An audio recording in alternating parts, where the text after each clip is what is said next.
junto al árbol, encadenado por las manos a la espalda con una capucha. Y gritaban, han volado el Baraldana, han volado el Baraldana.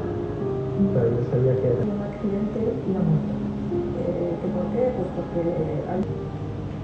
Mi mamá y yo, en una boda, que siempre estaba conmigo. claro. Y entre los heridos más graves, Poco antes de irse a